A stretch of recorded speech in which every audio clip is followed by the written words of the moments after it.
አላህ አንተ ጋር የሚያምረውን ነገር እንደሰጠ ሁሉ አንተ መልካም ነገር ደግሞ ስራበት የተሰበሩ ልቦች ካሉ ትጠግናለህ የተቸገሩ ሰዎች ካሉ ትጠግናለህ ይሄ ነው ትክክለኛ ሰክሰስ ብሎ አላህ የጠራው ይሄ ነው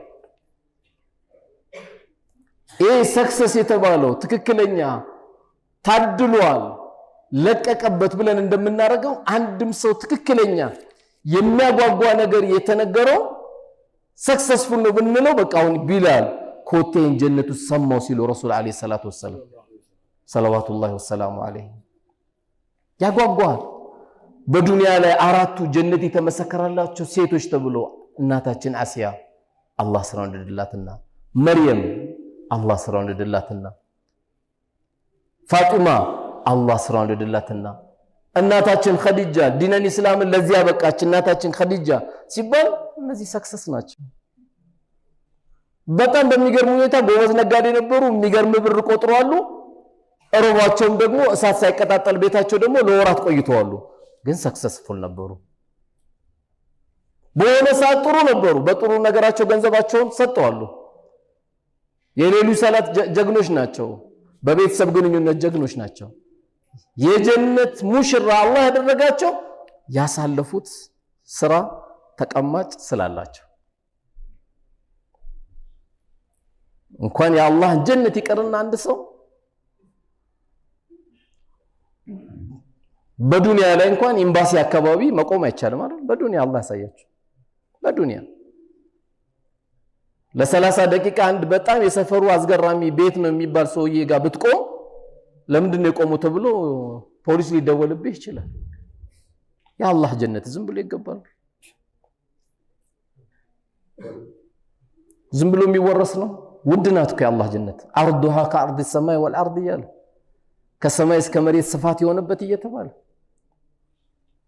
ጭንቅ የሌለበት የሰላም ሀገር ኢላ ቂለን ሰላመን ሰላማ የተባለ ከሰላም ውጪ ሌላ ወሬ የማይሰማበት ሀገር ለአላህ ብሎ የተዋደዱ ጓደኛ ማማቾች ጀነት ውስጥ የሚፈላለጉበት የታለ ያጎደኘ ይሁዲን ምነግረው እማማከረው ተባብሎ ይፈላለጋሉ ይሄን ሀገር ለማግኘት ቁልፉ ያስፈልጋል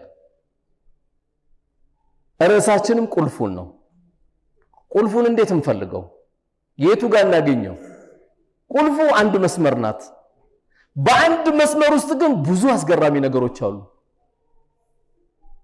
ቁልፏ ግን አንድ መስመር ናት ምገርማችሁ ደግሞ ከደብተር አንድ መስመር ራሱ አትሞላ ከደብተር አንድ መስመር አትሞላ ምንድናት ከደብተር አንድ መስመር አትሞላ የጀነት ቁልፍ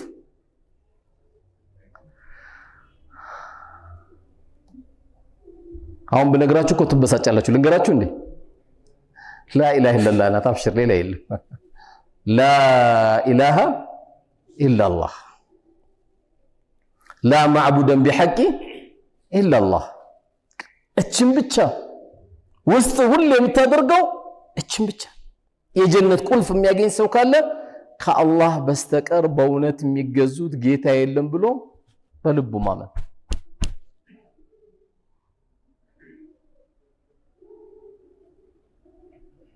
ጀሃነምም ገብተው በተለያየ ወንጀል ጀሃነምም ገብተው አላህ መቼም እዛሽ በራፍ ላይ ከመቆም አላህ ይጠብቃል እንኳን መግባት አይደለም ጌታችን የሻይ የሞቀ ሻይ ምን ጠጣ ባሪያዎች አይደለንም አንችልምኛ የጀሃነም በር ማታሳየን አላህ ማያሳየን ማንነታችንን እናቃለን እንኳን እሱ እጥፍ ድርብ እሳትን ያዘጋጀ ጌታ ይቀርና ትንሿን ረፈደብን ብለን ትተን የምንሄደውን እንኳን ሻይ ምን ጠጣ ሰዎች አይደለም አንዳንዲ ጭንቅላት እንዴት ነው ያዘጋጀው አላህ Subhanahu Wa Ta'ala ተላለ ካቱም እሱ ራሱ ደካማነታችን ነግሮናል والله يريد ان يتوب عليكم ጌታችሁ እናንተን ይቅር ማለት ይፈልጋል ويريد الذين يتبعون شهوات ان تميلوا ميلا عظيما እነዛ ግን ስሜታቸውን የሚከተሉ ሰዎች መዘንበልን ይዘነበላሉ አለ አላህ ለእናንተ ይቅር ሊላችሁ ይፈልጋል ራሱ ነው እኮ የሚነግረን ለምን ስትለው ራሱ መልሱ ይነግራል وخلق الانسان ضعيفا የሰው ልጅ ሲባል ደካማ ነው የዓለም ቦክሰኛ የምትለው ሰውዬ 6 ሰዓት ላይ ተዘርሯል በእንቅልፍ የለም ቀን ሙሉ ምላቱ ቷቷቷቷቷቷ የሚያረግ ሰውዬ 7 ሰዓት ላይ የለም ተሸክመ ከአንድ አልጋ ወደ አንድ አልጋ ብታደርስ ራሱ ነው ያቀ ዓለም ከኔ በላይ የለም ብላ ብትጨው ትራምፓውን ቢያስቸግር ዓለምን ቢበጠብጡ የተለያየ ነገር ቢናገር የለም የሆነ ሰዓት ላይ ኃይለኛ እንቅልፍ ይወስደዋል እርቦ ደሞ ሲሯራጥ ታይዋለ وخلق الانسان ضعيفا ካልበላን ምናስቸግር ካልተኛን ምንነጫነጭ ካልጠጣን ጥማት የሚያቃጥለን ሰዎች አላህ እንድክመታችን ዱንያ ላይ ነው እየነገረን ያለው አኺራ ደግሞ ድንጋይና ሰው ማቀጣጣያ የሆነው ጀሃነምን ከመግባታችሁ ተጠንቀቁ ብሎ ሲነግረን እንደው ጌትዬ በረህመት በእዝነት በጥበብ በችሎታ በይቅርባይነት በለካል ያስከው እንዴት ነው የምንቋቋመው ትላለህ ሱብሃንአላህ ስለዚህ ለዱዓችን ራሱ ያ ረብ ከሳት ጠብቀን ብለን አላህ Subhanahu Wa Ta'ala መለመን ያስፈልጋል አላህ ይጠብቀን ጀሃነምን አላህ ያሳየ የላ ኢላሃ ኢላላህ ቤተሰቦች ሆነን እዛ አይን አይቶት ማቅ ጆሮ ሰምቶት ማቅ ቀልብ ይሄ ነው ብሎ ጠርጥሮት ማቅ እዛ ምን ገናኘን ሰዎች አላህ ያድርገን ስለዚህ ቁልፋችን ላ ኢላሃ ኢላላህ ናት ላ ኢላሃ ኢላላህ ደግሞ ብዙ ነገር ውስጥ ትገባለች لا إله إلا الله صلاة استالج من بلا جمرج إياك نعبد وإياك نستعين أنتم بتشانو من نعملكو أنتم بتشانو من نجز متعملكو الله بتشانو متجزو الله بتشانو أواج بلو دم الله سينقر من هذا وعبدوا الله ولا تشركوا به شيئا على الله بتشا أملكو بس لك أنت أتياكل እንዳታጋሩዋል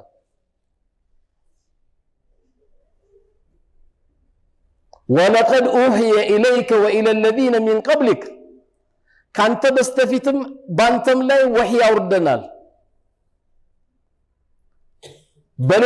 በሌሎችም ነቢያቶች መልእክት አድርሰናል ብሏቸው አላህ Subhanahu Wa Ta'ala የኔም ያንተም ጌታ የኔም ያንተም የነብዩ መሐመድ ሰለላሁ ዐለይሂ ወሰለም ጌታ ስለሆነ ለሳቸው ምን አላቸው ለኢን አሽረክት አላቸው ለኢን አሽረክት አንተ በኔ ላይ የምታጋራ ከሆነ አላቸው ለይحبطن عملك ስራ ሁሉ ይበላሻል አላቸው ጾሙ ዘካው ለይሉ ሰደቃው እያንዳንዱ ነገር ይበላሻል አላቸው ረሱል لا اله الا الله የሰው ልጅ እንዲል ጥረታቸው እንጂ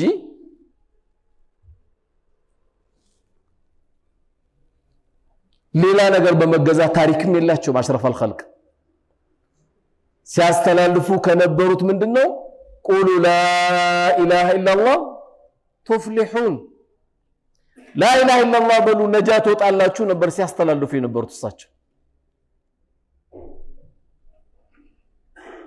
መልእክታቸው የነበረው የሰው ልጅ ላ ኢላሃ ኢላላህ ሳይል እንዳያመልጣቸው ነው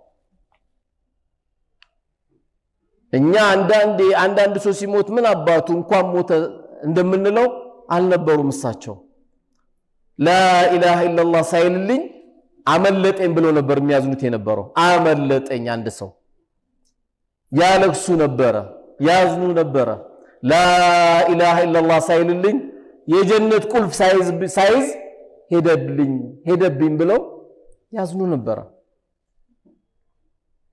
ስለዚህ ያንዳንዱ ነብይ ያስተላለፈው መልእክት ምን ነበር ከተባለ አን ያዕቡዱላህ ወሽተኒቡ ጣጉት አላህን ብቻ አምልኩ ለሱ ብቻ ጎብድዱ ለሱ ብቻ ስገዱ እሱን ብቻ ጥሩ ለሱ ብቻ ተጨንቃችሁ ጠይቁ ጭንቃል አይደለም ሌላ የለም አመ يجيب المضطر اذا دعا ሰው ጭንቅ ጥብብ ብሎት የሚጠራው ማንን ነው? ወይክሽፉ ሱ መጥፎ ነገርስ የሚያስወግደው ማን ነው? አለና አላህ ምን አለ? አኢላሁማ አላህ ከኔ ውጭ ጌታ አላችሁ እንዴ? ከኔ ውጭ የምትጠሩት አላችሁ እንዴ? አኢላሁማ አላህ የላችሁ።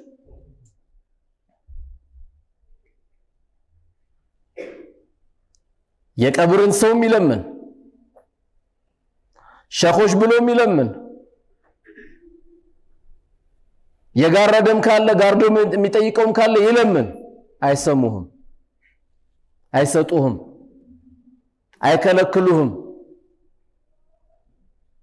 ለዚህ ነው አንድ በጣም የሚገርመኝ የቁርአን ያለ ሰዎች በማወቅም በእልህም ምን ይመጣብኛል ብለው በራሳቸው መተዳደር የሚፈልጉ አሉ። አላህ አንተን እዚህ ምድር ሲያመጣ ከነደብዳቤ ነው ያመጣ። ደብዳቤ እንዴት አላህ መጠየቅ እንዳለብን ያመጣ።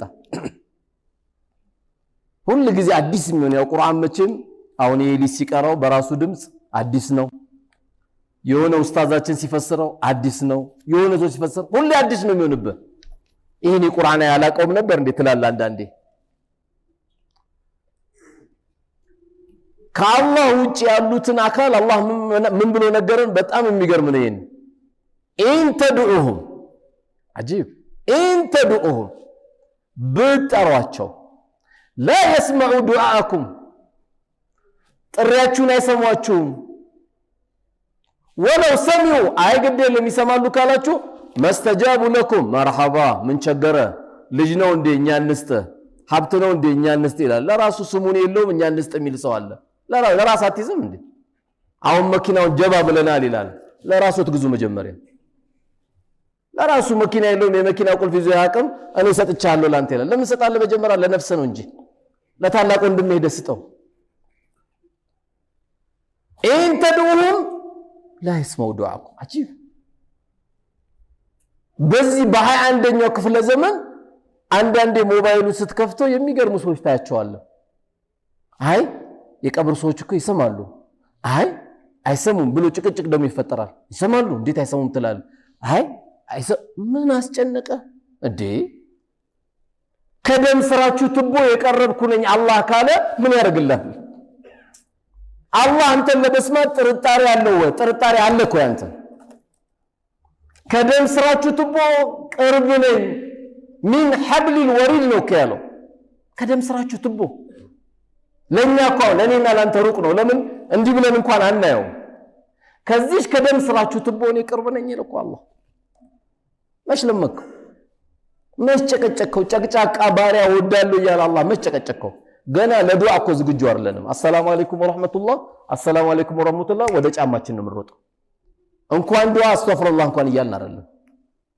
10 ደቂቃ ቁጭ ብላ ጨቀጭቀውም ጭቅጭቅ የሚወድ ጌታ ያ ረቢ ዳረኛ አትለው፣ ሱቄን ጠብቅልኝ አትለው፣ ልጆቼን ጠብቅልኝ አትለው፣ አገሬን ሰላም አድርግልኝ ብላ አታደርግም። ከዱዓ ውጪ ማን ይጠብቃታል? እቺ ነገር ዱዓ ነው እኮ የሚጠብቃት። ጭንቃላር አትንፍስ። ለ10 ሰው ሄደ ከምታወራ 2 ረካ ሰግዳ ጨቀጭቀው ሱጁዱን አርዝማ አትለምነው። የመጀመሪያችሁም የመጨረሻችሁም ከአባታችን አደም አንስታችሁ እስከ ነብዩ አለይሂ ሰላቱ ወሰለም ድረስ ሁላችሁም አንድ ሜዳ ላይ ሆናችሁ እኔን ብትጠይቁኝ ለእያንዳንዳችሁ መልሱን ብሰጣችሁ የመርፌ ቀዳዳ ያክል አይጎልብኝም አለ አላህ። የመርፌ ቀዳዳ ያክል። ታዲያ ለምን ጠይቃለህ? ቀብር ላይ ለምን ሰው ይጠይቃል? ለዚህ ትውልዳው ማን ይቀበልሃል? የቀብር ሰዎች ጋር ሄደህ ብትጨው ማን ያዳምጣል?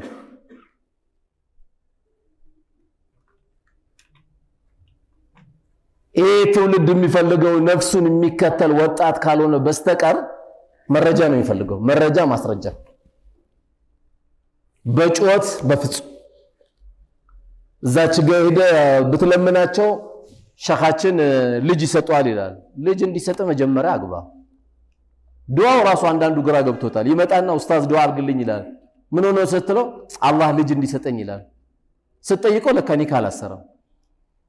የዚህን ዱዓ አለ እንዴ? መጀመሪያ ኒካ ነው የምታስረው። ሱቅ ሳከፍት ያ ረቢ አላህ ብር እንዲሰጠኝ ዱዓ አድርግልኝ አይባልም። መጀመሪያ ትሮጥና ስራ ትወጣለህ። የሆነ ነገር ከተለያዩ ሙያ ካላቸው አቅም ካላቸው ሰዎች ጋር ለመስራት ፈልጊያለሁ ብለህ ትቀጠራለህ። በተቀጠርከው ነገር ያ ረቢ የመጨረሻ አታርግብኝ፣ እነሱን ሱቅ የሰጣቸው ጌታ አንተ ነህ፣ ለኔም ስጠኝ፣ እነሱን የተሻልክ እንዳርገኝ እኔም አርግልኝ፣ የነሱንም ንብረታቸውን አንተ ጠብቅላቸው ብለህ ትጠይቃለህ። አላህ ኢንተዱኡሁም ላ የስመዑ ዱዓኩም እያለ ብትጠሯቸው አይሰሟችሁም። ወለው ሰሚዑ መስተጃቡ ለኩም ይሰሙናል ብላችሁ እንኳን እርግጠኛ ብትሆኑ መርሐባ ይሏችሁም። በጣም የሚገርመው ወየውመል ቂያመቲ የክፉሩነ ቢሽርኪኩም ሄዶ ያለቀሰው ቀብር ላይ ድረሱልኝ ብሎ ያለቀሰው ሰው ቀብር ላይ ያለው ሰውዬ የውመል ቂያማ ምን ይላል? እኔ ለምንም ብያለሁ እንዴ? እኔ ጠይቀኝ ብያለሁ? መቼ ነው ያልኩ? አንዳንዱ ሲያምታታ አብዱል ቃድር ጀላሊ ይላል፣ አንዳንዱ ሲያምታታ ከድር ይላል፣ አንዳንዱ ሲያምታታ ቃጥባሬ ይላል፣ አንዳንዱ ሲያምታታ እንትና ይላል። አትዋሽ። ቃጥባሬ የምትወድ ከሆነ ሰኞና ሐሙስ ጾም፣ መጀመሪያ ታሪካቸውን ወቅ። ከድር ደግሞ ታሪካቸውን ከፈለግ ሱረቱል ካፍ ተፍሲርን ተማር። እንደዚህ አይነት የአላህ ባሪያ አይደለም። አንተ የምትላቸው የአላህ ባሪያ አይደለም። ያንተን ጉድ ራሱ ያቁም። እነዚህ ቃጥባሬ የምትላቸው ብለህ ደግሞ የምትጠራው መጀመሪያ ታሪካቸውን ወቅ። ለአገር ትልቅ ባለውለታ ዲንን ሲያስፋፉ የነበሩ ጥብስ እየበሉ ሳይሆን በባዶ እግራቸው እየሄዱ ዲኑን ሲያስፋፉ የነበሩ ናቸው። አንተ እንደምትለው የምታረግላቸው አይደሉም። ይሄ ሁሉ አያውቁም። እነሱ አርጉልኝ ብሎ የማያውቁም፣ ይሄን ታሪክም አያውቁም። ቀብር ነው ያሉት። ጭንቅላትን ክፈት፣ ከስሜት አይውጣ። ጌታ አላህ ነው፣ ሞዴልህ ረሱል ናቸው ሰለላሁ ዐለይሂ ወሰለም። አሁን አንተ የምታደርገው ነው ረሱል የተደበደቡበት። ረሱል ማንም አለይሂ ሰላቱ ወሰላም ሙናፊቅና ይሁዳ ተጣልቶ ሙናፊቁ ማን ያስታርቅ ሲባል ይሁዳ ይላል፣ ይሁዳው ደግሞ ማን ያስታርቅ ሲባል ሙሐመድ ይላል አለይሂ ሰላቱ ወሰላም። ለምን እንዲያልክ ሲባል ያነ ሙሐመድ ላ ያኹዙ ረሽዋ ይላል። ነብዩ መሐመድ ሰለላሁ ዐለይሂ ወሰለም በሁለት ወንድማማቾች መካከል ሲፈርድ ግቦ አይቀበልም ይላል። አው ግቦ ያቆም እሳቸው የትልቅ ዘር ባለቤት የተባለች ሰረቀችና በረሱል ዘመን አለይሂ ሰላቱ ወሰላም ሰለዋት እንዳትረሱ እሺ። اللهم صل وسلم وبارك عليه። የትልቅ ዘር የተባለች ሰረቀችና ተፈረደባት። ምን ተፈረደባት? እጇ ይቆረጣል። ከዛ ሽማግሌዎች መጡ። አረ ዘሯ እኮ እንደዚህ ነው፣ የኛ ዘር እኮ እንደዚህ ሰርቶ ያቀም ምናም ብሎ ሽማግሌ እስቲሳቸውን እንደው እናባብላቸው ብለው እሳቸው ጋር የጉዳይ መጣ። በጣም የሚገርም ንግግር ነገሯቸው። ለው ሰረቀት ፋጢመቱ ቢንቱ ሙሐመድ ለቀጣዓቱሃ የደሃሉ እኔ ለወግ ማረግ ያደረስኳት እምወዳት ልጄ ፋጢማ ሰርቃ ባገኛ ተቆርጣታለሁ አሉ። ዘር የሚባል ነገር የለም። የኛ ዘር የእነንትና ዘር ቡዳ ናቸው፣ የኛ ዘር ቡዳ ነው፣ የቡዳ ዘር ገብተ እንዳታገባ የሚባል ደግሞ አለ። አንዳንዴ ከየት ያወቀው ካሜራው የሚለይ አይናል እንዴ? የለም እንደዚህ በእስልምናችን።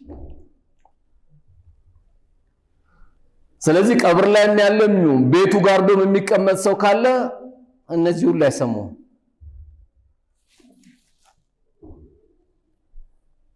እያንዳንዱ የጠራናቸው በዱንያ ላይ የተጠሩት ሁሉ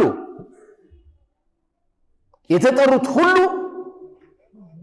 እያንዳንዱን የውመል ቂያማ ምን ብለው ነው የሚናገሩት? እኔ አላቀም።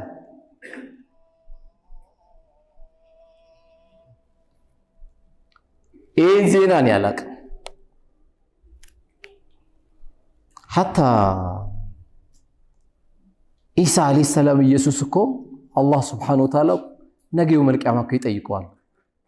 ተውታውን ያልኩት ኢሳ አለይሂ ሰላም አላህ ሰላሙን ያወርድበትና ኢሳ አላህ እኮ ይጠይቀዋል። አአንተ ቁልተ ሊናስ ኢተኺዙኒ ወኡሚሂ ኢላሂ። ቢገርም ወላሂ አንተና እናት ከአላህ ውጪ ተገዙኝ ብላችሁ በዚህ በቅርቢቷ ዱንያ ላይ ባለፈው ተገዙኝ ብለ ተናግረሃል እንዴ ይለዋል። ለማን? ለኢሳ አለይሂ ሰላም። ኢሳ ምን ይላል? አላልኩም አይልም። አዳብ ያለው ስነ ስርዓት ያለው ንግግር ነው የሚናገረው። ምን ይላል ኢሳ አለይሂ ሰላም? ቃለ ሱብሓነከ ጌታዬ ጥራት ይገባ። አየመተናነስ ቃለ ሱብሓነከ ጌታዬ ጥራት ይገባ። ኢን ኩንቱ ቁልቱ ፈቀድ አሊምተ ብዬ ከሆነ አንተ ታውቃለህ። ለምን ተዕለሙ ማ ፊ ነፍሲ ወላ አዕለሙ ማ ፊ ነፍሲክ። አንተ ውስጥ ያለው ጌታ አላውቅም፣ እኔ ውስጥ ያለውን ግን የምታውቅ ጌታ ነው። ባይሆን ጌታ እኔ ያዘዝኩት የነበረው አላህን አምልኩ ለጌታቸው አጎብድዱ ከማለት ውጪ ሌላ ብዬ አላውቅም። እኔ ብዬ የነበረው አላህን አምልኩ መልእክተኛነቴን ተከተሉ ከማለት ውጪ ሌላ አላልኩም። ይሄ ሁሉ ጉድ እንኳን ኢሳ አለይሂ ሰላም እንኳን አያውቅም። ይሄ ሁሉ